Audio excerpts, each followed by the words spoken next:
الله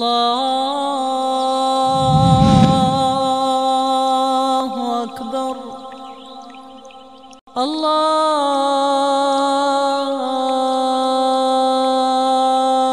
أكبر. بسم الله الرحمن الرحيم. الحمد لله رب العالمين الرحمن الرحيم مالك يوم الدين، ونشهد أن لا إله إلا الله، ونشهد أن سيدنا ومولانا محمدا عبده ورسوله أرسله إلى الناس كافة بشيرا ونذيرا. أما بعد، فإن خير الحديث كتاب الله، وخير الهدي هدي محمد صلى الله عليه وسلم، وشر الأمور محدثاتها، وكل محدثة بدعة، وكل بدعة ضلالة، وكل ضلالة في النار. أعوذ بالله السميع العليم من الشيطان الرجيم. بسم الله الرحمن الرحيم. من كان يريد العاجلة عجلنا له فيها ما نشاء لمن نريد، ثم جعلنا له جهنم يصلاها مذموما مدحورا. ومن أراد الآخرة وسعى لها سعيها وهو مؤمن فأولئك كان سعيهم مشكورا. سبحانك لا علم لنا إلا ما علمتنا إنك أنت العليم الحكيم. رب اشرح لي صدري ويسر لي أمري واحلل عقدة من لساني يفقه قولي واحلل عقدة من لساني يفقه قولي. عزیز ساتھیوں، قابل احترام دینی بھائیوں، السلام علیکم ورحمۃ اللہ وبرکاتہ۔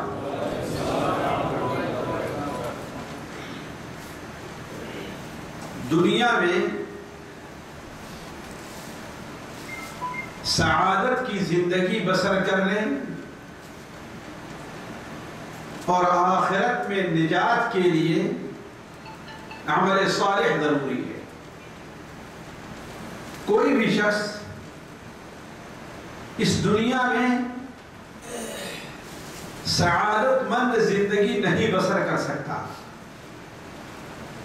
سکون اور اطمینان کی زندگی نہیں گزار سکتا، اور قیامت کے دن اللہ تبارک و تعالیٰ کے عذاب سے نہیں بچ سکتا الا یہ کہ وہ نیک عمل کرے۔ اللہ تبارک و تعالیٰ ارشاد فرماتا ہے، فَمَنْ كَانَ يَرْجُو لِقَاءَ رَبِّهِ فَلْيَعْمَلْ عَمَلًا صَالِحًا۔ جو شخص اللہ تبارک و تعالیٰ سے ملاقات کا امیدوار ہے تو اسے چاہیے کہ وہ نیک عمل کرے۔ فَلْيَعْمَلْ عَمَلًا صَالِحًا، نیک عمل کرے، اور اپنی عبادت میں اللہ کے لیے جو عبادت کر رہا ہے اس عبادت میں کسی کو شریک نہ ٹھہرائے۔ اس سے پہلے والی سورہ کہف سے پہلے الاسراء، اور اس سے پہلے سورہ النحل میں اللہ تعالیٰ ارشاد فرماتا ہے، من عمل صالحا من ذکر او انثى وهو مؤمن فَلَنُحْيِيَنَّهُ حَيَاةً طَيِّبَةً۔ جو شخص نیک عمل کرے، خواہ وہ مرد ہے یا وہ عورت، اگر وہ مومن ہے تو ہم اسے پاک، آرام، سکون اور سعادت کی زندگی عطا کریں گے۔ سورہ نساء میں اللہ تعالیٰ ارشاد فرماتا ہے، وَمَنْ يَعْمَلْ مِنَ الصَّالِحَاتِ مِنْ ذَكَرٍ وَأُنْثَى أَوْ أُنْثَى وَهُوَ مُؤْمِنٌ فَأُولَئِكَ يَدْخُلُونَ الْجَنَّةَ وَلَا يُظْلَمُونَ نَقِيرًا۔ مرد ہیں یا عورت، حالت ایمان میں جو لوگ نیک عمل کرتے ہیں وہی لوگ ہیں اللہ تعالیٰ جنہیں جنت میں داخل کرے گا، اور ان کے اوپر ذرہ برابر معمولی سا ان کے اوپر ظلم نہ کیا جائے گا۔ تو ساتھیوں، قیامت کے دن نجات کے لیے، جنت کے حصول کے لیے اور دنیا میں سعادت مندی کی زندگی بسر کرنے کے لیے اللہ تبارک و تعالی سے ملاقات کے خواہش مند حضرات کے لیے اس دنیا میں نیک عمل کرنا ضروری ہے۔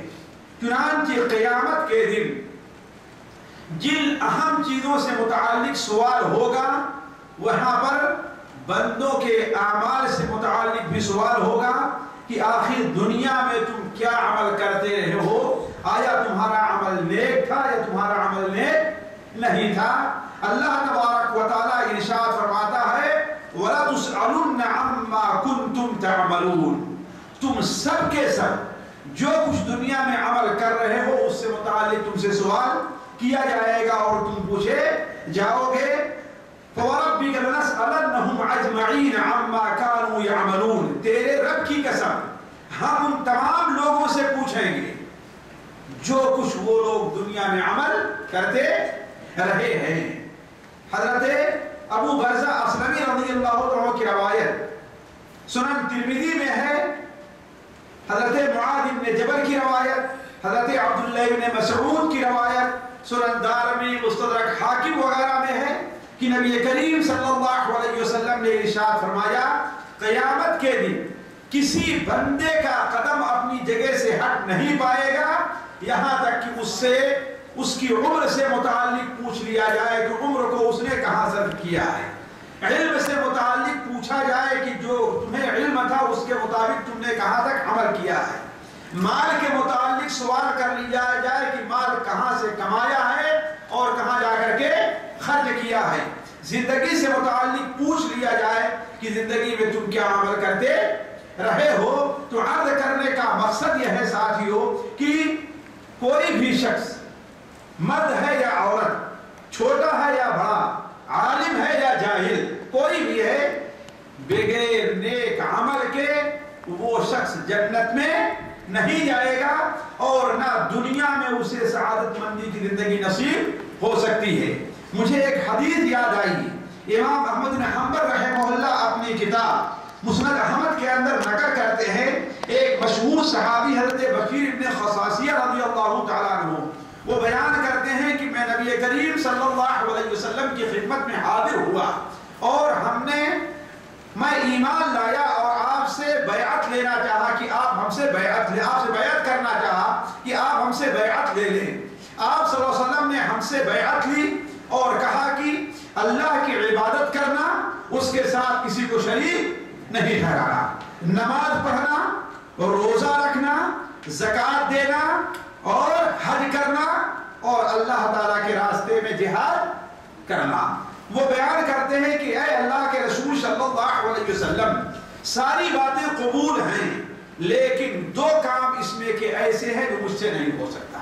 ہم سارا کام کریں گے، نماز پڑھیں گے، روزہ رکھیں گے، حج کریں گے، لیکن دو ایسے کام ہیں جو آپ نے ہم سے بیعت لی ہے جن پر وہ دو کام ہم نہیں کر سکتے۔ پہلا ہم زکوٰۃ نہیں دے سکتے اور دوسری چیز ہم جہاد نہیں کر سکتے۔ آپ نے فرمایا کیوں؟ کہا اس لیے کہ جہاں تک زکوٰۃ کا تعلق ہے ہمارے پاس 10 اونٹ ہیں اور کچھ بکریاں ہیں، یہی ہمارے بچوں کا خوان خرچ ہے، اسی سے ہمارے بچوں کا کام چلتا ہے۔ اگر اس میں سے میں زکوٰۃ نکال کر کے دے دوں گا تو میرے بچوں کے خرچ کے اندر کمی آ جائے گی۔ اور جہاں تک جہاد کا معاملہ ہے ہم نے سنا ہے، بیان کرتے ہیں لوگ کہ آپ نے بیان کیا کہ اگر کوئی شخص جہاد کے میدان سے پیٹھ پھیر کر کے بھاگے گا تو اللہ تبارک و تعالیٰ اس سے ناراض ہوتا ہے۔ اس لیے یہ دو کام تو میں نہیں کر پاؤں گا، باقی سارا کام کرنے کے لیے تیار ہوں۔ حضرت بشیر ابن خصاصیہ بیان کرتے ہیں کہ نبی کریم صلی اللہ علیہ وسلم نے میرے ہاتھ کو پکڑا اور ہاتھ کو پکڑ کر کے حرکت دی۔ آپ نے کہا اللہ صدقۃ ولا جہاد فلا تدخل الجنہ، نہ تو صدقہ دے گا، زکوٰۃ دے گا، نہ جہاد کرے گا تو جنت میں کیسے تو داخل ہوگا؟ یعنی معلوم یہ ہوا کہ جنت میں جانے کے لیے امور اسلام، احکام اسلام جو ہے ان میں سے ہر ایک کے اوپر عمل کرنا ضروری ہے۔ ساتھیو یہ چیز آپ کے سامنے واضح رہنی چاہیے کہ اس دنیا میں جو نیک عمل ہم کرتے ہیں حالانکہ اس کی طرف ہماری توجہ کچھ بھی نہیں ہوتی ہے، یہ اللہ تبارک و تعالیٰ کے نزدیک ہمارا معمولی سا عمل بھی، میں چاہوں گا کہ ہمارے بھائی دور اور جو میری بات سن رہے ہیں توجہ دیں کہ ایک معمولی سا عمل بھی جو ہم کر رہے ہیں اللہ تعالیٰ کے نزدیک دنیا اور دنیا کی ساری چیزوں سے افضل اور بہتر ہے. 2 رکعت ہلکی نماز، حتیٰ کہ ایک بار سبحان ربی العظیم سبحان اللہ پڑھ لینا دنیا اور دنیا کی ساری نعمتوں سے اللہ تعالیٰ کے نزدیک افضل ہے. اس لیے کہ دنیا دھوکے کی ٹٹی ہے، دنیا معمولی سے سامان اور پونجی ہے.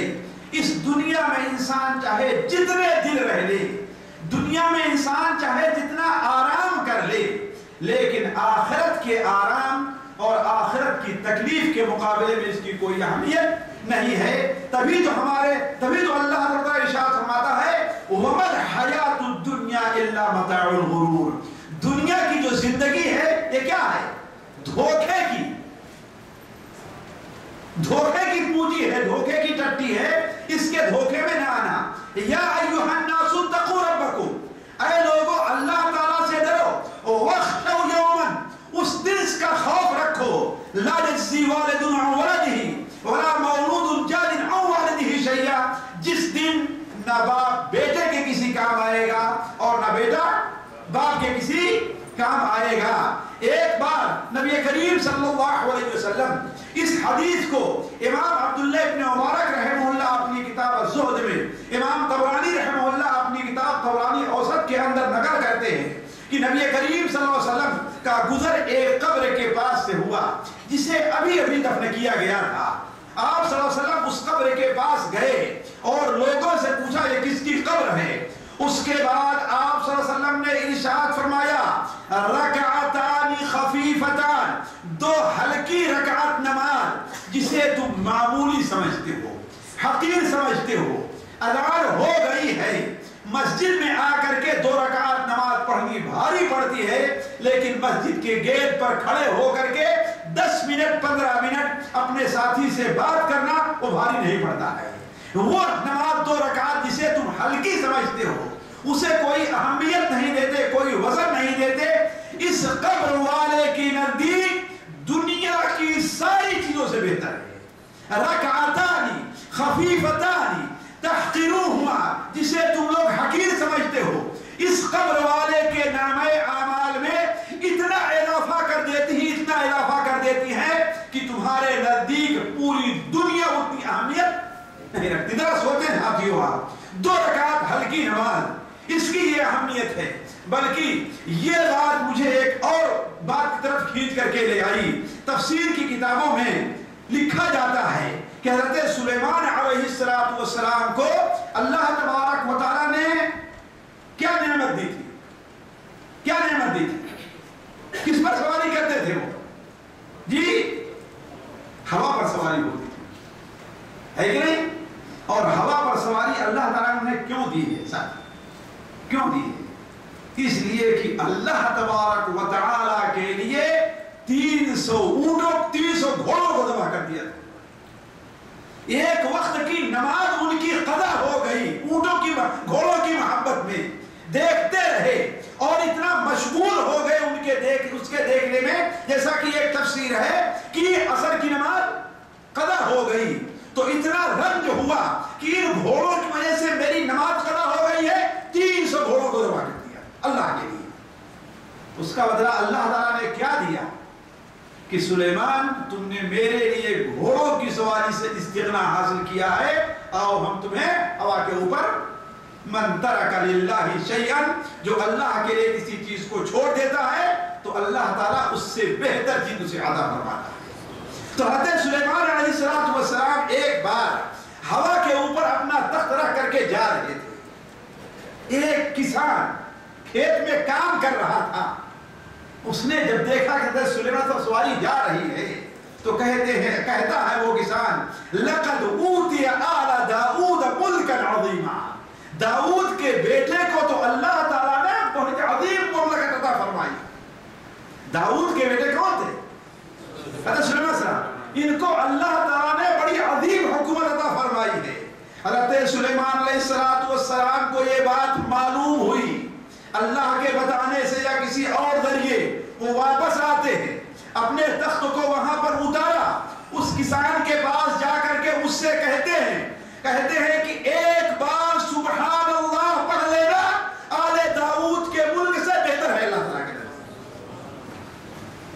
ایک بار سبحان اللہ پڑھ لینا آل داؤد کی مملکت سے بہتر ہے. آپ اندازہ لگائیں عمل صالح کی اہمیت ساتھیوں کیا ہے. اسی لیے ہر انسان کو دو باتوں کی کوشش کرنا چاہیے.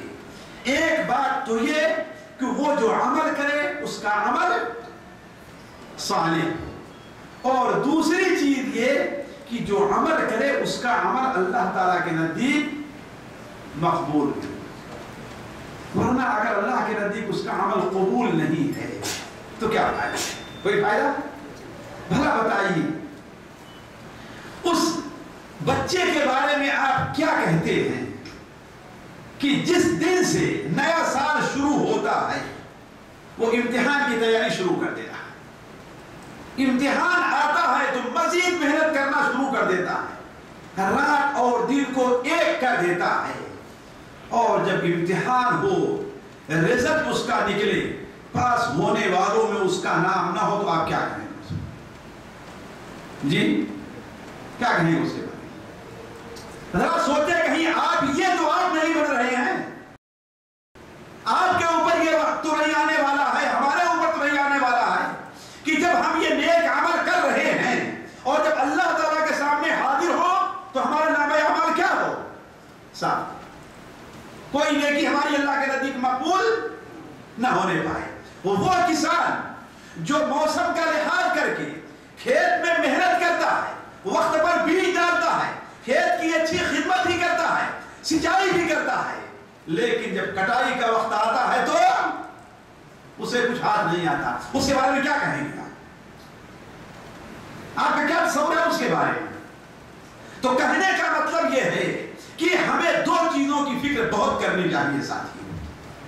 ایک چیز کہ ہمارا عمل جو ہو وہ صالح, ورنہ عمل تو سارے لوگ کر رہے ہیں, دنیا میں سارے لوگ کام کرتے ہیں, ہے کہ نہیں؟ کوئی بے کام کے نہیں بیٹھا رہتا, لیکن یہ کوئی نیک عمل کر رہا ہے, کوئی برا عمل کر رہا ہے نا, کوئی نماز پڑھ رہا ہے اور کوئی فلمیں دیکھ رہا ہے کہ نہیں, کوئی جائز چیز دھندا کر رہا ہے, کوئی ناجائز چیز دھندا کر رہا ہے کہ نہیں, ہے کوئی بغیر کام کے کوئی نہیں بیٹھا ہوا, کوئی نہ کوئی کام کر ہی رہا ہے وہ.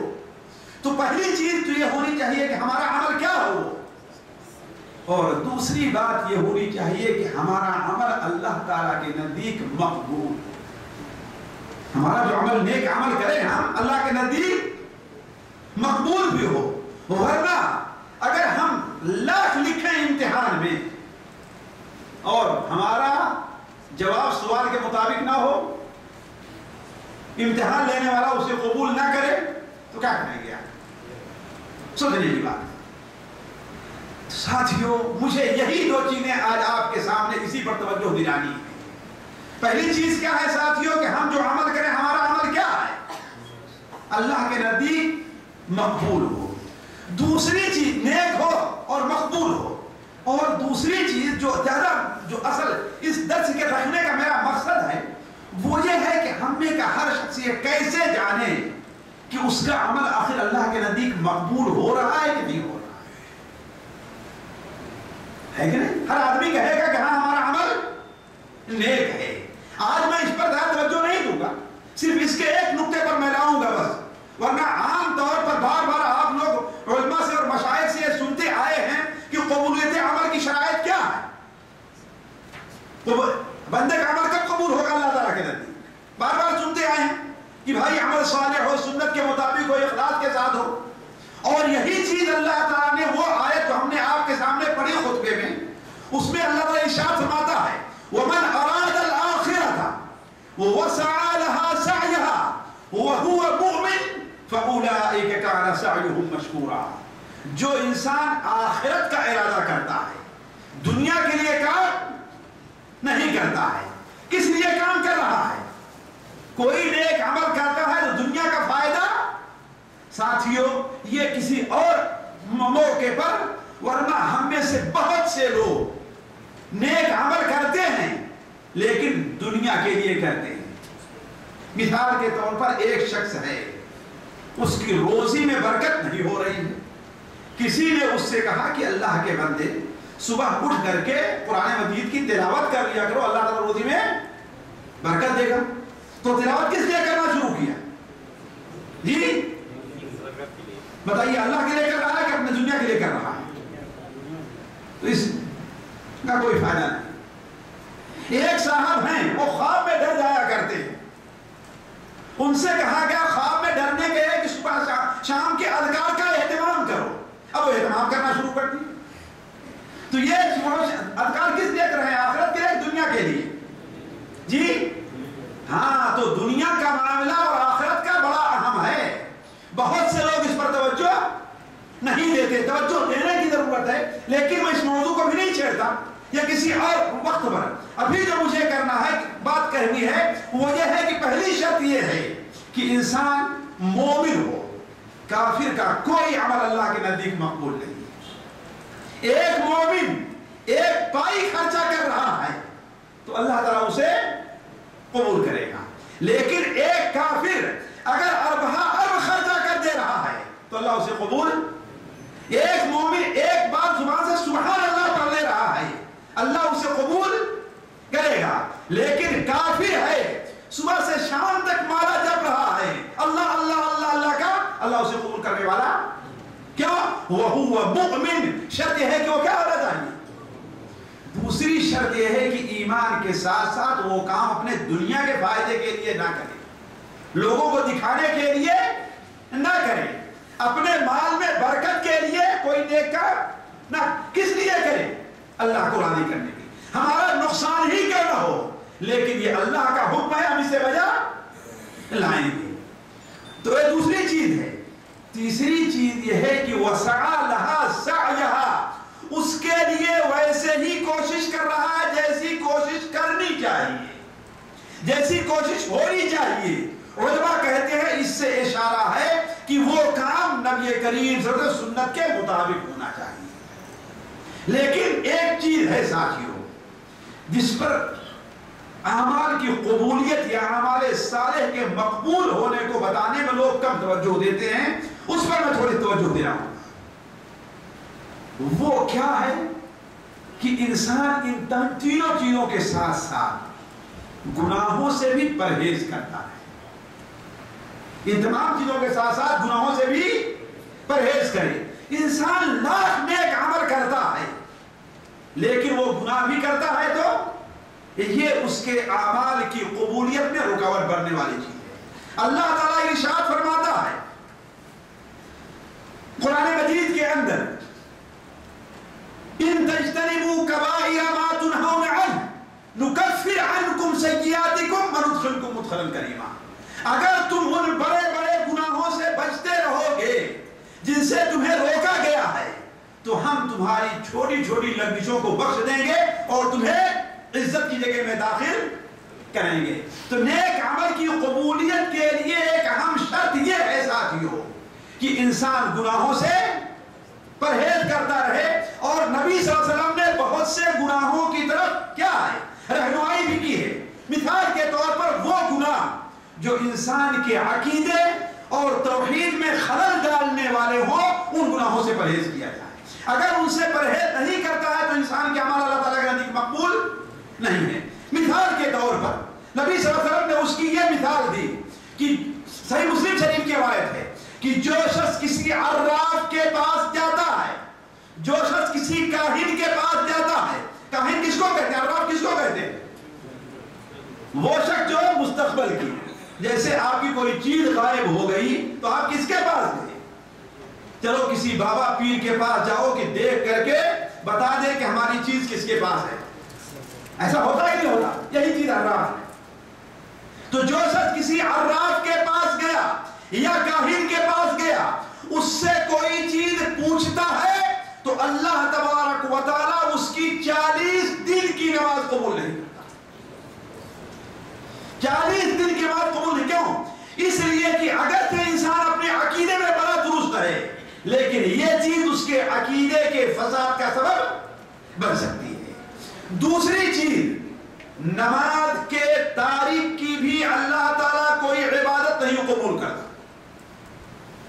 جو انسان نماز چھوڑتا ہے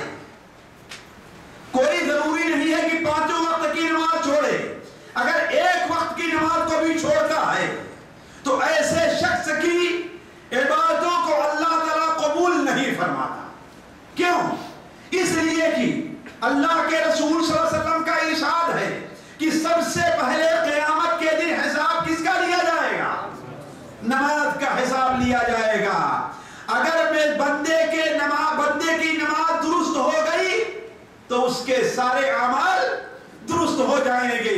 اگر نماز ہی میں خلل پڑ گیا تو سارے اعمال برباد ہو جائیں گے. تو ہمارے بہت سے بھائی ان سے بحث ہوتی ہے کہ نماز کیوں نہیں پڑھتے. کہتے ہیں بھائی ہم نماز نہیں پڑھتے لیکن ہم تو اپنے والدین کی خدمت تو کر رہے ہیں, ہم فلاں کام تو کر رہے ہیں, ہم تو فلاں کام کر رہے ہیں. آپ اس مولوی حافظ کی بات کرتے ہیں نمازی کی, وہ دیکھو اپنے والدین کو ناراض کیا ہوا ہے, وہ دیکھو فلاں کو ناراض کیا ہوا ہے. ایسے لوگ آپ کو ملیں گے بہت. وہ اس گھمنڈ میں ہے مال خرچہ کر کے کہ ہم بڑا نیک کام کر رہے ہیں. انہیں سوچنا چاہیے کہ نماز چھوڑ کر کے کی گئی کوئی نیکی اللہ تعالیٰ کے نزدیک مقبول نہیں.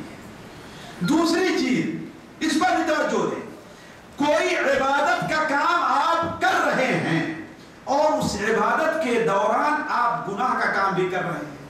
آپ کہیں گے یہ کیسے ہوگا, یہ کیسے ہوگا, کہ ہو سکتا ہو کیسے؟ کوئی مثال دے, مثال دے کوئی. چلیے بھائی تصویر تو علماء کے نزدیک مختلف ہی ہے, جائز کوئی ایسی بات. اللہ کے بندے روزہ رکھتا ہے اور جھوٹ بولے انسان, ہے نا, روزہ رکھتا ہے یا عمرہ کرنے جا رہا اور گانا سنتے چلا جا رہا ہے نا, عمرہ کر رہا ہے اور کوئی خوبصورت عورت اس کو دیکھتے بھی ہے کہ نہیں, ایسا ہوتا ہی ہوتا ہے. عمرہ کر رہا اور لوگوں کو دھکے بھی دے رہا, گیا ہے عمرہ کرنے کے لیے اور ہم سے چپل چرا کر کے جا رہا ہے. چیزیں بات صحیح ہے کہ نہیں صحیح ہے, سوچنے کی بات ہے. تو عبادت کرنے کے دوران عبادت کر رہا ہے اللہ کی, ذرا سوچے, اللہ کی قسم مجھے آپ یہ بتائیے, آپ کسی بڑے کے یہاں گئے اور اس کے یہاں بیٹھ کر کے اس کے دروازے پر اس کی بیوی کو آپ جھک کر کے دیکھ رہے ہیں تو وہ کیا کرے گا؟ یا ٹیلی فون کر کے اس کے بیوی یا بیٹی سے کوئی مزے کی باتیں کر رہے ہیں ہنس کر کے, تو وہ کیا کرے گا؟ آپ کو گھر میں رہنے دے گا, بھگا دے گا؟ جی رہنے دے گا؟ تو اللہ میاں اس سے بھی بے غیرت ہے, نعوذ باللہ من ذالک. اللہ تو بڑا غیرت مند ہے, اللہ سے بڑا غیرت مند کون ہوگا؟ تو کوئی انسان گناہ عبادت کا کام کر رہا ہے, اس دوران اگر گناہ کا کام کرے تو اللہ تبارک و تعالیٰ ایسی عبادت کو قبول نہیں کرتا. میں ساتھیوں کوئی بات اپنی طرف نہیں کہتا, میں دلیل سے کہتا ہوں. سنن ابو داؤد میں, سنن مسند احمد میں اللہ کے رسول صلی اللہ علیہ وسلم کا فرمان ہے کہ ایک شخص, آپ کے زمانے کا واقعہ ہے کہ آپ مسجد میں صحابہ کرام کے ساتھ بیٹھے ہوئے, ایک شخص آیا نماز پڑھنے لگا, آپ نے اس سے کہا کہ واپس جاؤ وضو کر کے آؤ, جاؤ واپس اور وضو کر کے آؤ. وہ گیا, وضو کر کے آیا اور پھر نماز پڑھنے لگا. دوبارہ آیا, آپ نے اس سے کہا جاؤ وضو کر کے آؤ. 3 بار ایسے آپ نے اس سے کہا. صحابہ نے اس کے بعد کہا اے اللہ کے رسول صلی اللہ علیہ وسلم, آخر اس سے غلطی کیا ہو رہی ہے, بار بار آپ اسے وضو کرنے کے لیے بھیج رہے ہیں؟ آپ نے کہا کہ اسے دیکھتے نہیں کہ یہ نماز پڑھ رہا ہے اور اس کا کپڑا تخنے سے نیچے لٹک رہا ہے. تو جو شخص اس حال میں نماز پڑھتا ہے, ان اللہ لا يقبل صلاة رجل مسبل ازارہ, اللہ تعالیٰ اس شخص کی نماز قبول نہیں کرتا جو اپنے کپڑے کو اپنے ٹخنے سے نیچے لٹکائے ہوئے. تو کہنے کا مطلب ایک عبادت کا کام ہو رہا ہے اور عبادت کے کام کے دوران کوئی انسان کیا کرتا ہے ساتھیوں؟ گناہ کا کام کر رہا ہے. دوسری چیز, بعض خاص ایسے گناہ کے کام ہیں جن پر دھمکی دی ہے اللہ تبارک, اللہ کے رسول صلی اللہ علیہ وسلم نے کہ اس کی نماز, اس کی عبادت قبول نہیں ہوتی. مثال کے طور پر آپ نے فرمایا 3 قسم کے لوگ وہ ہیں جن کی نماز ان کے کان سے سر سے اوپر نہیں جاتی. اس لیے نمازیں ہماری آپ کے اوپر جاتی نہیں جاتی, کہاں جاتی؟ جب اللہ میاں ہر جگہ ہے, جاتی کہاں ہے نا. بھی تو ایک صاحب مجھے پر اتنے ناراض ہو گئے کہ نہ پوچھئے. کیوں؟ اس لیے کہ ہم نے یہ کہہ دیا کہ اللہ میاں عرش کے اوپر ہے. حالانکہ لوگ کیا کہتے ہیں ہمارے رب, کہ اللہ میاں کہاں ہے؟ ہر جگہ. جبکہ اللہ تعالیٰ فرماتا ہے کہ الرحمن علی العرش استویٰ. اللہ فرماتا ہے آمنتم من فی السماء, ہے کہ نہیں؟ تو اللہ تعالیٰ کہاں ہے ساتھیوں؟ آسمان پر. کیسے ہے وہ ہم یہ نہیں جانتے. کی کیفیت کیا ہے ہم یہ نہیں جانتے، لیکن ہمارا یہ ایمان ہے قرآن کے بتانے کے مطابق کہ اللہ تعالیٰ، تو ظاہر بات اللہ جہاں ہے ہمارا عمل وہی تو جائے گا نا. الیہ یصعد الکلم الطیب والعمل الصالح یرفعہ، پاک باتیں اللہ تعالیٰ کی طرف جاتی ہیں اور عمل صالح اسے لے کر کے جاتا ہے. تو ہماری آپ کی نماز کہاں جاتی ہے ساتھیوں؟ تو آپ صلی اللہ علیہ وسلم 3 قسم کے لوگ ایسے ہیں جن کی نماز ان کے سر سے ایک بالش اوپر بھی نہیں جاتی. پہلا وہ شخص ہے کہ امامت کرتا ہے لیکن مقتدی اس سے راضی نہیں ہے، بشرطے کہ یہ ناراضگی حق و ناحق نہ ہے کہ نہیں. یہ ناراضگی کیا ہے؟ حق ہے. وہ کچھ ایسے کام کا مرتکب ہے جو شرعاً ناجائز ہے لیکن پھر بھی امام بنا ہوا ہے. جیسے مثال کو کوئی امام بنا ہے لیکن داڑھی دیکھیے تو یا بڑی چھوٹی چھوٹی سی ہے کہ نہیں. امام بنا ہوا ہے اور جھوٹ بھی بولتا، امام بنا ہے اور بہت سے گناہ کے کام کرتا ہے. اس کی وجہ سے اس کے مصلی اسے ناپسند کرتے ہیں. یہ ناپسندگی نہیں ہے کہ ہم سے ناراضگی ہو گئی تو ہم اس کو ناپسند کر رہے ہیں. ہو سکتا ہے آپ غلطی پر ہو بھائی، وہ غلطی پر نہ ہے کہ نہیں. یہ کوئی ضمانت ہے کہ آپ یہ حق کے اوپر ہے، آپ اپنے کو حق پر سمجھ رہے ہیں، وہ اپنے کو حق پر سمجھ رہا. فیصلہ تو اللہ کے نزدیک ہونے والا ہے نا. تو یہ ناراضگی نہیں ہے. اس ناراضگی کی وجہ سے کسی کے پیچھے نماز پڑھنا نہیں چھوڑا جائے گا. جیسے ہمارے یہاں لوگ کہتے ہیں ارے بھائی ہماری نماز اس کے پیچھے نہیں ہوتی. کیوں نہیں ہوتی بھائی؟ کیوں نہیں ہوتی؟ کہیں آپس میں ایک بار لڑائی ہو گئی، اس نے آپ کو اس بات کہہ دی، بس یہ کوئی بات ہوئی نہیں.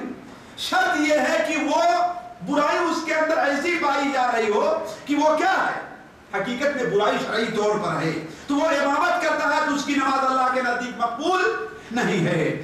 دوسری وہ عورت ہے جو اس حال میں رات گزارتی ہے کہ اس کا شوہر اس سے ناراض، لیکن شرط یہ ہے کہ وہ ناراضگی میں حق پر ہے. یہ نہیں کہ بلا وجہ، اس لیے کہ بعض شوہر لوگ تو اس لیے بھی ناراض ہو جاتے ہیں نا کہ اپنی بیوی سے کہا کہ ظاہر بات ہمارے ہاں بے پردگی ہے نا، فلاں کو کھانا دے آؤ، فلاں کے سامنے کیوں نہیں آتی، اس کی بیوی آ کر کے تم کیوں نہیں آ کر کے بیٹھتی ہو. ایسے بہت سے واقعات آتے ہیں، سوال ہوتے ہیں. تو اگر اس بنیاد پر ناراض ہے تو ناراض ہے، صاحب ناراض ہے، کوئی بات نہیں، بلکہ اس کی نماز شاید قبول نہ ہو، اس کی نماز اللہ کے نزدیک قبول ہوگی. تو شرط یہ ہے کہ عورت، اس کا شوہر اگر حق کی وجہ سے ناراض ہے تو اس عورت کی نماز بھی اللہ تعالیٰ قبول نہیں کرتا. اسی طریقے سے ایک اور شخص ہے جس کی نماز قبول نہیں ہوتی. امام بخاری رحمہ اللہ اپنی کتاب الادب المفرد میں نقل کرتے ہیں کہ نبی کریم صلی اللہ علیہ وسلم نے ارشاد فرمایا تمام بندوں کے اعمال خمیس یعنی جمعرات کو اللہ تعالیٰ کے حضور پیش کیے جاتے ہیں. اللہ تبارک و تعالی رحم قطع کرنے والے، رشتہ داری کو توڑنے والے کی نماز قبول نہیں، کہ اعمال قبول نہیں کرتا. جو انسان رشتہ داری کو توڑے ہوئے ہے، اپنے والد سے، اپنے بھائی سے، اپنے چچا سے، اپنی پھوپھی سے، اپنے خالہ سے، اپنے بھتیجے سے، اپنے بھانجے سے، اپنی بھانجی سے، اپنے پڑوسی سے اگر رشتے کو توڑے ہوئے ہے تو جمعرات کے دن اس کے اعمال بھی اللہ کے نزدیک مقبول نہیں ہوتے.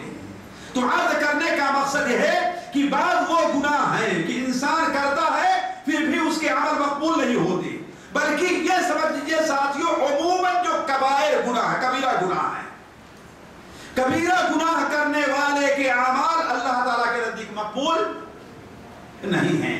ان باتوں پر توجہ لوگ کم دیتے ہیں. کبیرہ گناہ کیا ہے ساتھیوں؟ 7 سے لے کر کے 70 تک ہیں کبیرہ گناہ. 7 سے لے کر کتنے ہیں؟ 70 تک. اس لیے ہمیں اور آپ کو یہ معرفت بھی ضروری ہے کہ کبیرہ گناہ کون کون سے ہیں. صحیح مسلم شریف میں نبی کریم صلی اللہ علیہ وسلم کا ارشاد ہے ما من مسلم تحضره صلاۃ مکتوبہ، جو مسلمان بھی ہے اگر کسی فرض نماز کا وقت آتا ہے فیحسن وضوءها، اگر وہ وضو کو اچھی طریقے سے کرتا ہے، خشوعها، نماز کو خشوع اور خضوع سے پڑھتا ہے، رکوعها و سجودها، رکوع اور سجدے کو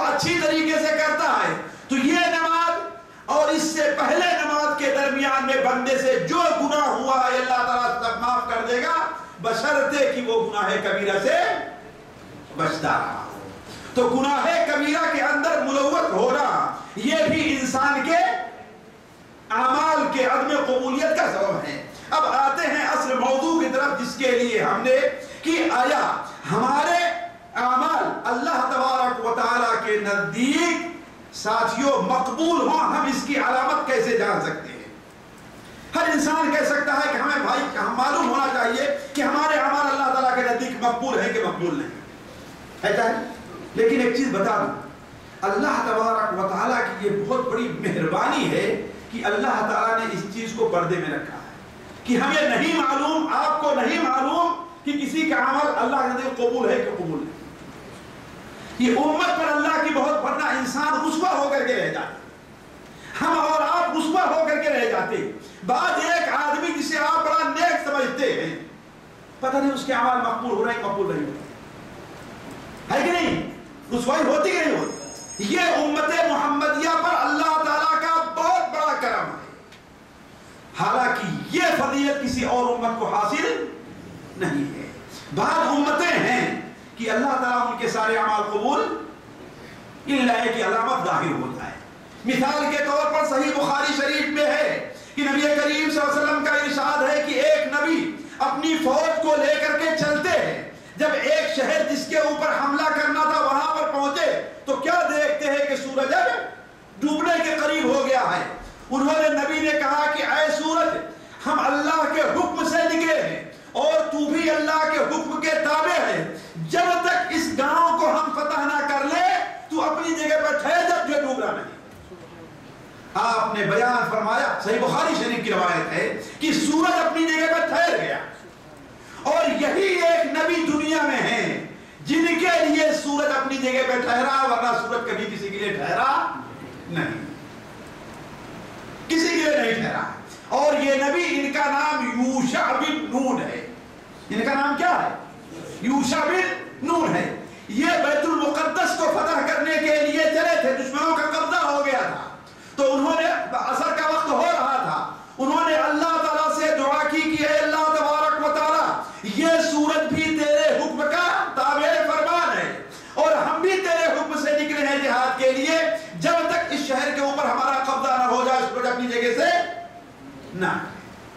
چنانچہ شہر فتح ہو گیا، مال غنیمت بہت حاصل ہوا، لیکن مال غنیمت ان کے یہاں تقسیم نہیں ہوتا، اور ان کے جہاد کے قبولیت کی علامت یہ تھی کہ مال غنیمت ایک جگہ رکھا جائے اور آسمان سے آگ آیا کرتی تھی، اگر مال غنیمت کو کھا گئے جس کا مطلب ان کا جہاد قبول ہے، ورنہ جہاد قبول نہیں ہے۔ گویا یہ ظاہری علامت تھی جہاد کے قبول ہونے کی۔ تو جب مال غنیمت کو رکھا اور انتظار کر رہے ہیں اللہ کے نبی کی آگ آئے، اسے چٹ کر جائے، لیکن آگ آ ہی نہیں، ناراض ہو گئی ہے، آگ بھی ناراض ہے، آ ہی نہیں رہی ہے۔ تو نبی نے کہا کہ اس کا مطلب ہے کہ اے میرے فوجیوں، اے میرے ساتھیوں، تم میں سے کسی نے خیانت ضرور کی ہے، لیکن ظاہر بات ہے ہزاروں کی فوج ہے، ہر آدمی سے کیسے پتہ لگایا جائے؟ تو کیا کہا کہ ہر قبیلے کا آدمی میرے پاس آئے اور مجھ سے مصافحہ کرے، جس کا ہاتھ میرے ہاتھ میں چپک جائے گا، اس کا مطلب ہے کہ اسی کے قبیلے کے لوگوں نے خیانت کی ہے۔ چنانچہ جب یہ ہوا تو اس خاندان ایک قبیلے کے جو سردار تھے وہ آئے اور ان کا ہاتھ چپک گیا۔ یہ دیکھیے ساتھیوں، یہ رسوائی دیکھیے، اللہ تعالیٰ نے ہمیں اور آپ کو اس رسوائی سے بچا لیا ہے، جس پر اللہ تعالیٰ کا شکریہ ادا کرنا چاہیے، اترانا نہیں چاہیے، دھوکے نہیں رہنا چاہیے، بلکہ اللہ تعالیٰ کا شکریہ کہ کہیں اللہ تعالیٰ اس کے بدلے ہمارے اوپر کوئی اور مصیبت نہ نازل کر دے۔ تو جن کا ہاتھ چپک گیا تھا ان لوگوں نے اپنے قبیلے والوں کو بلایا، اب وہ قبیلے والے اللہ کے نبی سے مصافحہ کرنے لگے تو دو آدمیوں کا ہاتھ چپک گیا، اور ان لوگوں نے گائے کے سر کے برابر سونا مال غنیمت سے لے لیا تھا، چرا لیا تھا۔ اب جب لا کر کے اسے حاضر کیا، جیسے ہی وہ سر، سونے کا جو سردار رکھا جاتا ہے کہ آگ آئی اور پورا مال غنیمت جل کر کے رہا۔ تو کہنے کا مطلب امت محمدیہ کے اوپر اللہ تعالیٰ کا ایک فضل ہے کہ اللہ نے ان کی علامت دنیا میں کسی کو بتائی نہیں ہے۔ ساتھیوں، اب آپ کہیں گے کیا اچھا ہوتا کہ معلوم ہو جاتا ہم کو کہ ہمارا نیک عمل قبول ہے کہ نہیں قبول ہے، اس کی کیا نشانی ہمیں معلوم ہو جاتی تو ہم کوشش کرتے ہیں اس کو بنانے کی، ایسا سوچ سکتے ہیں نا۔ لیکن ساتھیوں، میں سوچنے لگا اس میں بہت بڑی حکمت ہے، بہت بڑی حکمت۔ پہلی حکمت تو یہ ہے کہ اگر معلوم ہو جاتا کہ ہاں کسی انسان کو میرا نیک عمل قبول ہے تو وہ گھمنڈ اور تکبر میں پڑ جاتا، اور جانتے ہیں گھمنڈ اور تکبر اللہ تعالیٰ کو پسند نہیں ہے۔ صحیح مسلم شریف کی وہ حدیث مجھے یاد آئی کہ نبی کریم صلی اللہ علیہ وسلم نے ارشاد فرمایا، صحیح ابن حبان وغیرہ میں وہ حدیث مفصل اور تفصیل کے ساتھ ہے اور ہمارے آپ کے لیے باعث عبرت ہے کہ نبی صلی اللہ علیہ وسلم نے ارشاد فرمایا کہ دو بھائی تھے یا دو ساتھی تھے، ایک بڑا نیک تھا اور ایک سے گناہ کا کام ہوا کرتا تھا۔ جب نیک کا گزر گناہ کرنے والے کے پاس سے ہوتا تو اس سے کہتا، اللہ کے بندے یہ کیا تم کرتے ہو، اس کو چھوڑ دو۔ وہ کہتا، بھائی اللہ بڑا غفور رحیم، اللہ کرے مجھ سے یہ کام چھوٹ جائے، اللہ بڑا غفور رحیم۔ ایک دن، دو دن، تین دن، ایک دن گزرے تو دیکھا کوئی بڑا گناہ کر رہا ہے تو بڑے غصے میں آئے۔ کون؟ جو مولوی صاحب تھے، بڑے صوفی صاحب تھے، بڑے غصے میں آئے اور کہا، اللہ کی قسم اللہ تجھے کبھی نہیں معاف کرے گا۔ ان کو گھمنڈ پیدا ہو گیا کہ میں تو نیک ہوں اور یہ برا ہے، ہم سے حقیر ہے، اللہ اس کے گناہ کو کبھی نہیں معاف کرے گا۔ اللہ نے دونوں کو موت دی، اور جب دونوں حاضر ہوئے تو اللہ نے کہا، تجھے کیا اختیار ہے کہ میرے اوپر دعویٰ کرے میں کسی کو نہیں معاف کروں گا؟ معاف کرنا میرا کام ہے کہ تیرا کام؟ تجھے کس نے کہا قسم کھانے کے لیے؟ کہا، جا، میں تیرے عمل کو رائے گا اور برباد کر دے رہا ہوں اور اس کو میں اپنی رحمت سے جنت میں داخل کر دے رہا ہوں۔ تو اللہ تعالیٰ کی یہ مہربانی ہے، اگر ہم جیسے کمزور ایمان لوگوں کو معلوم ہو جاتا کہ ان کا نیک عمل مقبول ہے تو ایسے ہی مولوی صاحب ایک جاہل کو کچھ اپنے سامنے نہیں سمجھتے، ہے کہ نہیں؟ مولوی صاحب جا رہے ہیں، ادھر کوئی جاہل آ رہا ہے تو کبھی مولوی صاحب بڑھ کے سلام کرنا نہیں چاہیں گے کہ وہ جاہل ہم کو سلام کرے، کہ میں غلط کر رہا ہوں، ہے کہ نہیں؟ کیوں؟ سمجھ رہے ہیں کہ ہم اس سے، تمہیں کیا معلوم کہ اللہ کے نزدیک افضل کون ہے؟ یہ ساتھیوں، یہ کبر اور غرور کی باریک صورتیں ہیں جس کے اندر ہم مبتلا ہیں، ہم پڑے ہوئے ہیں، ہمیں اس کا احساس نہیں ہے۔ یہ صرف مولوی کی مثال تھی، آپ بھی ایسے مثال کے آپ زیادہ پیسے والے ہیں، آپ کا پیسہ زیادہ ہے، ایک آدمی ہے جو کم پیسے والا ہے، تو آپ چاہیں گے، یا آپ یہاں سعودیہ سے گئے، کہاں سے آئے ہیں؟ سعودیہ سے حج کر کے آئے ہیں، عمرہ کر کے آئے ہیں، اور ماشاءاللہ خوشبو بھی ایسے لگا کے چل رہے ہیں کہ دور دور تک پھیل رہی ہے نا؟ تو سامنے سے جو آپ کا ساتھی ہوگا، دیہاتی ہوگا، کمزور ہوگا، آ رہا ہوگا، تو آپ کی خواہش ہوگی کہ پہلے وہ سلام کرے، میں کیوں سلام، کہ میں غلط کر رہا ہوں ساتھی، ہے نا؟ تو اس میں صرف مولوی ہی مبتلا نہیں، ہم بھی مبتلا ہیں۔ تو کہنے کا یہ اس صورت میں ہے کہ ہمیں معلوم نہیں ہے کہ اللہ کے نزدیک ہم محبوب ہیں کہ وہ محبوب۔ اگر ہمیں یہ معلوم ہو جاتا تو ہماری کیا کیفیت ہے؟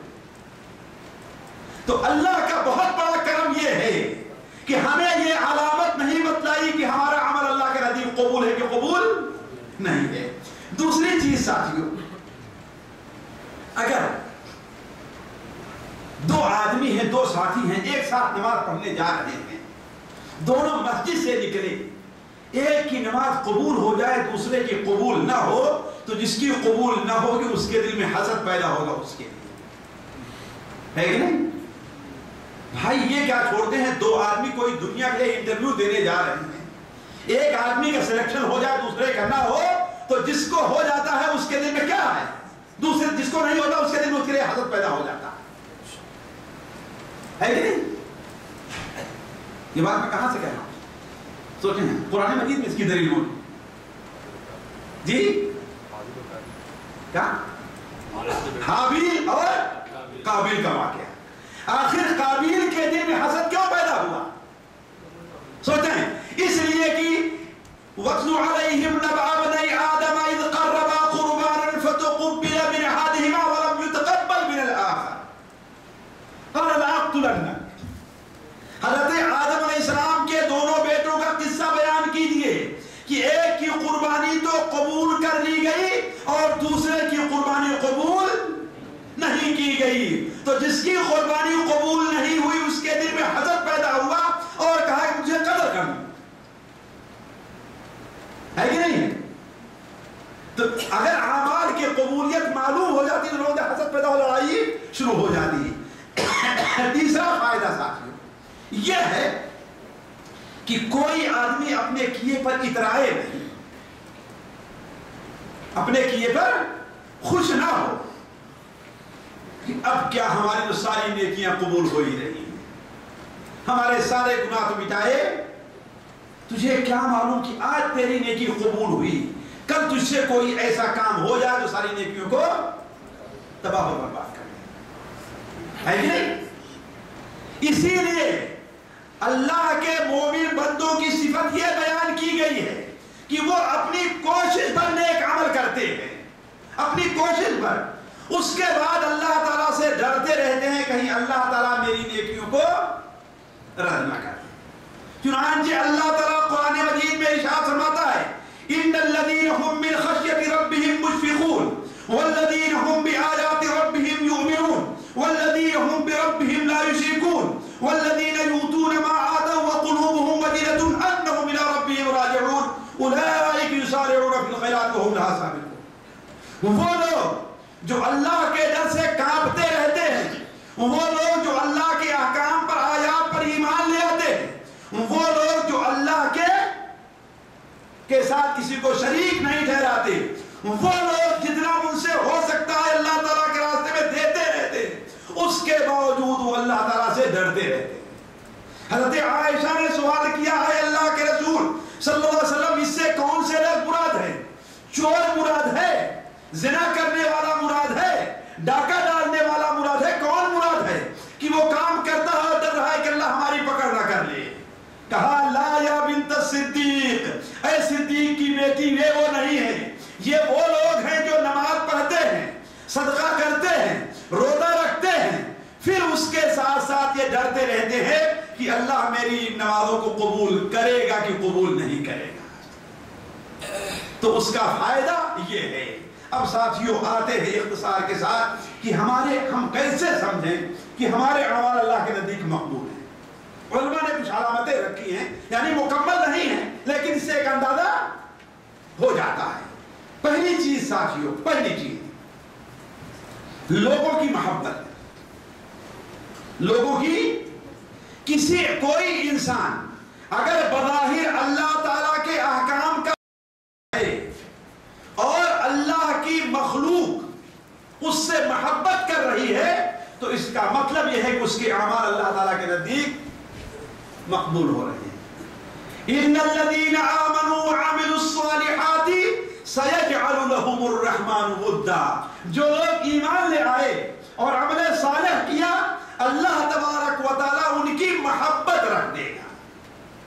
اس آیت کی تفسیر کرتے ہوئے نبی کریم صلی اللہ علیہ وسلم نے ارشاد فرمایا، صحیح بخاری کی روایت ہے، آپ صلی اللہ علیہ وسلم نے ارشاد فرمایا کہ جب اللہ تعالیٰ کسی بندے سے محبت کرتا ہے تو ندا دیتا ہے کہ اے جبرائیل، اللہ تعالیٰ اپنے فلاں بندے سے محبت کر رہا ہے، تم بھی اس سے محبت کرو. تو حضرت جبرائیل اس سے محبت کرنے لگتے ہیں. پھر حضرت جبرائیل اپنے پاس موجود آسمان کے فرشتوں سے کہتے ہیں، اے فرشتوں، اللہ تعالیٰ اپنے فلاں بندے سے محبت کرتا ہے، تم بھی اس سے محبت کرو. وہ محبت کرنے لگتے ہیں یہاں تک کہ ساتوں آسمان کے فرشتے اس سے محبت کرتے ہیں. ثم یوضع له القبول فی الارض، پھر اس کے بعد اس کی محبت زمین میں لوگوں کے دلوں میں ڈال دی جاتی ہے. تو اگر کوئی انسان بظاہر اللہ کے احکام کا پابند ہے، گناہ کے کام سے پرہیز کرتا ہے، نیکیاں کرتا ہے اور لوگوں اللہ کی مخلوق اس سے محبت کرتی ہے تو اس کا مطلب یہ ہے کہ اس کے اعمال اللہ کے نزدیک اسی لیے آپ جانیں گے اللہ تعالیٰ کے بہت سے بندے ایسے ہوتے ہیں کہ جانور بھی ان سے محبت کرتے ہیں. ہے بات صحیح کہ نہیں؟ سنا ہے نا تجھ سے؟ میں اس طرف نہیں جانا چاہتا. جانور بھی ان کی خدمت کرتے ہیں. یہ پہلی علامت ہے. دوسری علامت، اگر کسی بندے کا عمل اللہ کے نزدیک مقبول ہے تو اس کا نتیجہ یہ ہوتا ہے ساتھیوں کہ اسے مزید عمل صالح کی توفیق ہوتی ہے اور اسے نیک عمل اس کے لیے آسان کر دیا جاتا ہے. اس لیے کہ ساتھیوں نیکی نیکی کو کھینچتی ہے اور برائی برائی کو کھینچ کر کے جاتی ہے. میں سوچ رہا تھا، یہ بتائیے جو لوگ یہ نیٹ کے اوپر اپنا وقت ضائع کرنے کے عادی ہوا کرتے ہیں نا، ایک چیز کھولے، دوسری سامنے اس کو کھولے، تیسری آئی تیسری کھولے، چوتھی آئی چوتھی کھولے. اب اگر یہ اچھی چیز دیکھ رہے ہیں تو ان کے سامنے اچھی چیز کھلتی جاتی ہے، اور اگر بری چیز دیکھ رہے ہیں تو ان کے سامنے بری ہی چیز کھلتی جاتی ہے. بلکہ اس کی مثال میرے ذہن میں بھی آئی، میں آ رہا تھا تو اگر آپ اشارے پر کھڑے ہو، ایک اشارہ آپ کو کھلا ملا تو سارے اشارے آپ کو کھلے ملتے جاتے ہیں، ہے کہ نہیں؟ اور اگر ایک بند ملا تو سارے اشارے بند ملے جاتے ہیں. تو اگر کسی انسان کا نیک عمل اللہ کے نزدیک مقبول ہے تو اس کی ایک علامت یہ بھی ہے کہ اللہ تبارک و تعالیٰ اسے مزید نیک عمل کی توفیق دیتا ہے. اللہ تعالیٰ مزید نیک عمل کی توفیق دیتا ہے. اور اگر نیک عمل کی توفیق کے بجائے اسے برے عمل کی توفیق مل رہی ہے تو اس کا مطلب کیا ہے؟ اس کا نیک عمل اللہ کے نزدیک مقبول نہیں ہے. فَأَمَّا مَنْ أَعْطَى وَاتَّقَى وَصَدَّقَ بِالْحُسْنَى، جی اس کے بعد کیا ہے؟ فَسَنُيَسِّرُهُ لِلْيُسْرَى. جو انسان تصدیق کی، اللہ سے ڈرا اور جو کچھ ہو سکتا ہے اللہ تعالیٰ کے راستے میں دیا تو اللہ تعالیٰ اس کے لیے آسانیاں پیدا کرتے جاتا ہے. تو نیک عمل کی قبولیت کی ایک علامت یہ بھی ہے ساتھیوں کہ اللہ تعالیٰ مزید نیک عمل کی، مثال کے طور پر رمضان کا روزہ رکھا آپ نے، اب آپ کو شوال کے روزے کی توفیق مل جائے. رمضان میں آپ نے تراویح پڑھی اور آپ کو شوال میں بھی تہجد پڑھنے کی توفیق مل جائے. یہ تو بڑا مشکل کام ہے. پر رمضانی میں بہت مشکل ہوتا ہے تراویح پڑھ لینا، ہے کہ نہیں؟ تو اس کا مطلب یہ ہے ساتھیوں، یہ علامت ہو سکتی ہے، یہ علامت ہو سکتی ہے. اور یہی معنی ہے سنن ترمذی کی وہ حدیث حضرت عباس سے مروی ہے اور علماء نے اسے ضعیف قرار دیا ہے کہ آپ سے پوچھا گیا سب سے محبوب انسان کون ہے تو آپ نے فرمایا الحال المرتحل. الحال المرتحل یعنی جو ابھی ایک کام کر کے فارغ ہوا نہیں کہ دوسرا نیکی کا کام شروع کر دیا، ایک کام سے فارغ ہوا نہیں دوسرا نیکی کا کام شروع کر دیا. جیسا کہ اللہ تعالیٰ کے رسول صلی اللہ علیہ وسلم کا حکم ہے کہ فَإِذَا فَرَغْتَ فَانْصَبْ وَإِلَىٰ رَبِّكَ فَارْغَب. فَإِذَا فَرَغْتَ فَانْصَبْ. دنیا میں انسان کو کام سے فرصت نہیں ہے ساتھیوں. اتنا نیکی کے کام ہے، اتنا نیکی کے کام ہے، لوگ یہ تعجب ہوتا ہے، کہتے ہیں کیا کریں ہمارے پاس کوئی کام نہیں. میں کہتا ہوں کہ اس نے اپنی زندگی کے مقصد کو سمجھا ہی نہیں، نہ اپنی ذمہ داریوں کو سمجھا. انسان کے اوپر اتنے واجبات ہیں کہ انسان ان واجبات کو پورا نہیں کر سکتا ہے. تبھی تو مثال کے طور پر ہم نماز پڑھتے ہیں تو نماز کے بعد ہمیں کیا کہنا چاہیے؟ سب سے پہلے سلام پھیرنے کے بعد استغفر اللہ. کیوں بھائی؟ کوئی گناہ کام کر کے آ رہے ہیں، چوری کر کے آ رہے ہیں کہ استغفار کر رہے ہیں؟ کیا کہ کہنا یہ ہے کہ اے اللہ تبارک و تعالی ہم نے نماز تو پڑھی لیکن جیسی نماز کا مطالبہ ہے اس سے ہم سے نہیں ہو سکی ہے، تو جو کچھ ہوا اسے قبول کر لے اور جو کمی رہ گئی ہے استغفر اللہ اس کے لیے میں. حتیٰ کہ حج جیسا مبارک کام ساتھیوں جسے بعد ایسی فضیلتیں حاصل ہیں کہ جو کسی اور عبادت کو حاصل نہیں ہے. مثال کے طور پر اس کم علم کا اپنا مطالعہ ہے کہ اللہ تعالیٰ اگر کسی کا حق قبول کر لے تو اللہ تعالیٰ اس کے کبیرہ گناہوں کو بھی بخش دیتا ہے، اور یہ بھی امید کی جاتی ہے کہ اللہ تعالیٰ حقوق العباد کو بھی بخش دے گا. لیکن اس حج کے بعد بھی اللہ تعالیٰ کیا فرماتا ہے؟ فَإِذَا أَفَضْتُم مِّنْ عَرَفَاتٍ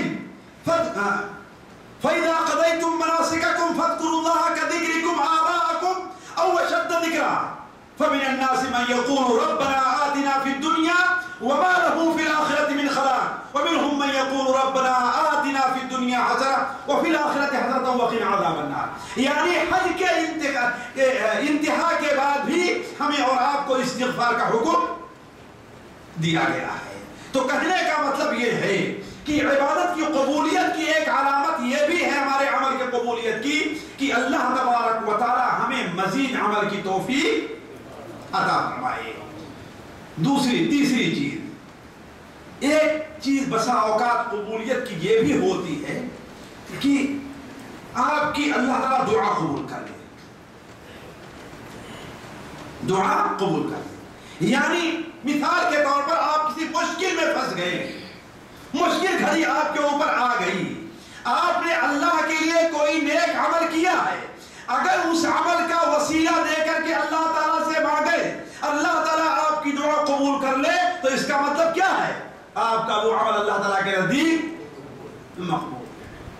جیسے مثال یاد آپ ہوگی غار والوں کا قصہ ہے کہ نہیں؟ اللہ نے دعا قبول کی کہ نہیں قبول کی؟ اس کا مطلب جس نے اپنے والدین کی خدمت کی تھی اس کی وہ خدمت مقبول ہوئی، جس نے مزدور کی مزدوری کو بڑھایا تھا اس پر اس کی یہ خدمت بے عمل مقبول ہو گیا، اور جس نے اللہ کے ڈر سے برائی سے پرہیز کیا تھا اس کا یہ عمل مقبول ہو گیا. امام مزی رحمہ اللہ اپنی کتاب تہذیب الکمال میں امام مزی رحمہ اللہ حبیب نامی ایک تابعی کے ذکر میں لکھتے ہیں کہ ہارون رشید کے دربار میں وہ بیٹھے ہوئے تھے، کوئی ایک مسئلہ چھڑ گیا. ظاہر بات مسئلہ چھڑ جاتا ہے تو جب کوئی واضح بات نہیں رہتی تو ہر آدمی اپنی رائے پیش کرتا ہے. ہارون رشید ظاہر بات بادشاہ وقت تھا اور بادشاہ کا اپنا مزاج بھی جانتے کیا ہوتا ہے، چاہے جتنا نیک ہو لیکن چاہتا ہے کہ لوگ ہمارے ہاں میں ہاں ملائے. چنانچہ حاضرین میں درباری جو تھے ان کی دو رائے ہو گئی. ایک رائے یہ تھی جو بادشاہ سلامت کی تھی اور دوسری رائے بادشاہ سلامت کے خلاف تھی. تو جو رائے بادشاہ سلامت کے خلاف تھی ان میں سے ایک شخص نے ایک حدیث پیش کی کہ حضرت ابو ہریرہ سے روایت ہے کہ نبی کریم صلی اللہ علیہ وسلم نے ایسا فرمایا ہے. بادشاہ کے رائے کے جو حامل درباری تھے اس نے کہا کہ ابو ہریرہ کی بات مقبول نہیں، ابو ہریرہ روایت بیان کرنے میں اچھے نہیں. اور ہارون رشید کو یہ بات پسند آ گئی کہ اس کی تائید ہو رہی ہے. حبیب جو تابعی تھے بیٹھے تھے کہا کہ نہیں تم غلط کر رہے ہو، حضرت ابو ہریرہ رضی اللہ تعالیٰ عنہ جو کچھ نبی کریم صلی اللہ علیہ وسلم سے نقل کرتے ہیں وہ اپنے کہنے میں حق پر ہے، غلط نہیں نقل کرتے. کہتے ہیں یہ کہنا ہوا کہ بادشاہ کے تیور بدلتے نظر آئے. وہ کہتے ہیں میں وہاں سے سیدھے اٹھا اور دربار چھوڑ کر کے گھر چلا گیا. کہا ابھی گھر پہنچا ہی نہیں تھا کہ میرے پاس قاصد پہنچتا ہے بادشاہ کا اور کہتا ہے کہ اب خیر نہیں ہے، چلیے بادشاہ سلامت بلا رہے ہیں. خیر نہیں ہے، بادشاہ سلامت بلا رہے ہیں. کہتے ہیں اس وقت میں اللہ تعالیٰ سے ہم نے دعا کی کہ اے اللہ تبارک و تعالیٰ اگر تو جانتا ہے کہ ہم نے یہ کام تیرے نبی کے ایک صحابی سے دفاع کے طور پر کیا تھا اور میری نیت صحیح تھی تو تو مجھے اس مصیبت سے بچا لے. کہا چنانچہ میں بادشاہ کے پاس آیا تو کیا دیکھتا ہوں کہ چمڑا بچھایا ہوا ہے اور تلوار اس کے ہاتھ میں ہے. یعنی مانا کیا ہے؟ مجھے قتل کرنا چاہتا ہے. چمڑا بچھا ہے تاکہ فرش کے اوپر گندگی خون نہ پھیلے اور تلوار اس کے ہاتھ میں ہے. آستین کو ایسے سمیٹے بیٹھا ہوا ہے. کہا میں اس کے سامنے کھڑا ہوا بادشاہ کے اور بادشاہی آداب بجا لایا. ہم نے سلام کیا. اس کے بعد جب ہم نے پوچھا تو کہتا اے حبیب تم نے ہماری وہ بے عزتی کی ہے، مجھے ایسا الٹا جواب دیا ہے کہ آج تک میرے سامنے کوئی ایسی بات کہہ نہیں سکا. کہا بادشاہ سلامت ہم نے اللہ کے رسول کے صحابی کی طرف سے دفاع کیا ہے اس لیے کہ اگر اللہ کے رسول کے صحابہ ہی غیر عادل ٹھہرے، اگر غلط ٹھہرے تو پورے دین کی بنیاد ڈھہ جائے گی، اس لیے ہم نے یہ کام کیا. کہا میرا یہ کہنا تھا کہ بادشاہ کا سر نیچے جھک گیا، تلوار اس کے ہاتھ سے گر گئی اور کہتا ہے احییتنی یا حبیب احیاک اللہ، اے حبیب تم نے مجھے زندہ کر دیا، ہوش دلا دیا، اللہ تمہیں زندگی بخشے۔ تو کہنے کا مطلب اگر کوئی آدمی نیک عمل کرتا ہے اور اس نیک عمل کے وسیلے سے اللہ تعالیٰ سے دعا مانگتا ہے، اگر اللہ اس کی دعا قبول کرے تو اس کا مطلب کیا ہے؟ لیکن ہے یہ بڑا مشکل کام، لیکن محال نہیں ہے۔ اگر محال ہوتا تو اس کا مطالبہ ہم سے اور آپ سے نہ ہوتا۔ چوتھی علامت ساتھیوں، میں صرف گناتے چلوں گا اس لیے کہ وقت جاتا رہا ہے۔ علامت کسی نیک عمل کی قبولیت کی ایک علامت یہ ہے کہ بندے کے دل میں نیکی کی محبت اور گناہ سے نفرت ہو جائے۔ اس کے دل میں نیکی کی محبت ہو اور گناہ سے نفرت ہو۔ اگر نیکی کی محبت ہے، نیک کام سے محبت ہے، بلکہ اسی میں یہ بھی لے لیجئے کہ نیک لوگوں سے محبت ہے، اللہ کے نیک بندوں سے محبت ہے، تو اس کا مطلب ہے کہ اللہ تعالیٰ اس کی نیکیاں قبول کر رہا ہے۔ لیکن نیکیاں لاکھ کرتا ہے، اس کے ساتھ ساتھ گناہ سے بھی اسے محبت ہے، جھوٹ بولنے سے بھی محبت ہے، غیبت کرنے سے محبت ہے، دکان پر چوری کرنے سے محبت ہے، اور نئے لوگوں کے قریب نہیں آنا چاہتا۔ ساتھیوں، اللہ کی قسم، بات ایسے لوگوں کو ہم نے دیکھا ہے کہ وہ 5 وقت کے نمازی بھی ہیں لیکن اللہ کے نیک بندوں سے محبت نہیں کرتے، نفرت کرتے ہیں، تو ایسے لوگوں کا خاتمہ صحیح نہیں ہوتا۔ اللہ کے نیک بندوں سے محبت، اس کا مطلب یہ ہے کہ اللہ تعالیٰ اس کی نیکی قبول کر رہا ہے۔ تو نیکی کے کام سے محبت، نیک لوگوں سے محبت، کیوں؟ اس لیے کہ اللہ تعالیٰ مومنین کے اوپر بطور احسان کے کرتا ہے، وَحَبَّبَ إِلَيْكُمُ الْإِيمَانَ وَزَيَّنَهُ فِي قُلُوبِكُمْ وَكَرَّهَ إِلَيْكُمُ الْكُفْرَ وَالْفُسُوقَ وَالْعِصْيَانَ أُولَئِكَ هُمُ الرَّاشِدُونَ، کہ اللہ نے تمہارے دلوں میں ایمان کی، نیک عمل کی محبت پیدا کی، نیک عمل سے تمہیں زینت ملتی ہے، اور کفر سے، فسوق سے، عصیان سے تمہارے دلوں کے اس کی نفرت تمہارے دل میں پیدا کر دی، اور جن کے دل کی یہ کیفیت ہو کہ انہیں نیکی سے محبت ہو، نیک لوگوں سے محبت ہو، برائی سے نفرت ہے، کفر سے، گناہ کے کام سے نفرت ہے، اس کا مطلب یہی لوگ کیا ہیں؟ راشدین ہیں، ان کی نیکی اللہ تعالیٰ قبول کر رہا ہے۔ اسی لیے ساتھیوں، نبی صلی اللہ علیہ وسلم کی یہ دعا تھی، ہمیں بھی یہ دعا کرنا چاہیے، اللہم حبب الینا الایمان وزینہ فی قلوبنا وکرہ الینا الکفر والفسوق والعصیان واجعلنی من الراشدین۔ اسی طریقے سے ساتھیوں، کثرت استغفار ہے، نیک عمل پر مداومت ہے، نیک عمل پر مداومت ہے، یہ ساری چیزیں بھی ہیں جو انسان کے نیکی کے عمل کے قبول کی علامت ہیں۔ اور آخر میں وہ سب سے اہم چیز، انسان جب نیک عمل کرے تو اسے اللہ کے ساتھ انسیت پیدا ہو جائے، نیک عمل کرے تو انسیت پیدا ہو جائے، اور خدا نخواستہ اس سے کوئی برا کام ہو جائے تو اس سے اس کے دل کے اندر تنگی پیدا ہو، یہ بھی معنی ہے کہ اللہ تعالیٰ اس کے نیک عمل کو قبول کر رہا ہے۔ اس لیے کہ آپ صلی اللہ علیہ وسلم نے ارشاد فرمایا، اذا سرتك حسنة وساءتك سیئة فانت مؤمن، اگر تو نیک کام کرتا ہے اس سے تجھے خوشی حاصل ہوتی ہے، اور اگر کوئی برائی تجھ سے ہو جائے اس سے تجھ کو تکلیف ہوتی ہے، تو یہ تیرے ایمان کی علامت ہے۔ اذا سرتك حسنة وساءتك سیئة فانت مؤمن، یہ علامت نبی صلی اللہ علیہ وسلم نے بیان فرمائی ہے۔ تو یہ چند باتیں تھی ساتھیوں، نیک عمل کی اہمیت، اس کی قبولیت اور اس کی علامت سے متعلق آپ کے سامنے رکھی گئی۔ اللہ تبارک و تعالیٰ سے دعا ہے کہ اللہ تعالیٰ ہمارے اور آپ کے اعمال کو قبول فرمائے، اللہ تعالیٰ ہمیں اور آپ کو ہر اس کام سے بچنے کی توفیق عطا فرمائے جو ہمارے اور آپ کے نیک اعمال کی قبولیت میں رکاوٹ بنتے ہیں۔ اللہ تعالیٰ ہمیں اور آپ کو فسق سے، فجور سے، گناہ سے، ہر برائی کے کام سے اللہ تعالیٰ رکھے۔ اللہ تبارک و تعالی ہمارے اور آپ کے دل میں نماز کی، روزے کی، ہر نیک عمل کی محبت کو ڈال دے۔ اللہ تعالی ہمارے تمام گناہوں کو معاف فرما دے۔ اللہ تعالی یہاں جمع ہونے کی برکت سے ہمیں اور آپ کو اور تمام مسلمانوں کو نیکی کی طرف راغب کر دے اور برائی سے ہمیں اور آپ کو محفوظ رکھے. سبحانک اللہم و بحمدک اشہد ان لا الہ الا انت استغفرک و اتوب الیک.